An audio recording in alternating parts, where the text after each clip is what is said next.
অর্থ সম্পদ যা আছে এগুলোকে কাগজের টাকায় রেখে দিবেন না। আমার নসিহত, হয়তো বুঝতে পারছেন না, মাথার উপর দিয়ে যাচ্ছে কথা, কিন্তু পরে বুঝবেন। টাকা পয়সা যা আছে এগুলোকে ব্যাংকে কাগজের টাকার মধ্যে রেখে দিবেন না, কারণ কাগজের টাকা সামনে আর থাকবে না। লিখে রাখেন, কয়েক বছর পরে দেখতে পারবেন সমস্ত টাকা হয়ে যাবে ইলেকট্রনিক। খালি পাঠাবেন ইলেকট্রনিক মানি, মানে আপনি টাকা ধরতেও পারবেন না, পকেটে রাখতেও পারবেন না, খালি জানবেন আমার অ্যাকাউন্টে এত টাকা আছে। এই পুরো ব্যাংকিং সিস্টেমটা পড়ে যাবে, থাকবে না।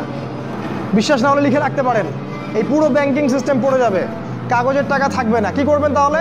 আপনি আপনার সম্পদটাকে সোনায় রূপান্তর করেন, কিছু সোনা করে রাখেন, জমায় রাখেন, রূপায় কনভার্ট করেন। এগুলোর দাম কখনো কমবে না। 100 বছর পরেও সোনার দামই থাকবে। তো 10 বছর পর আপনার 10 লাখ টাকার মান 10 লাখ টাকা থাকবে না, দাম পড়ে যাবে, আপনি সম্পত্তি হারাবেন। এইভাবে তারা সারা বিশ্বকে লুট করছে, এই কাগজের টাকা দিয়ে তারা সারা বিশ্বকে লুট করছে।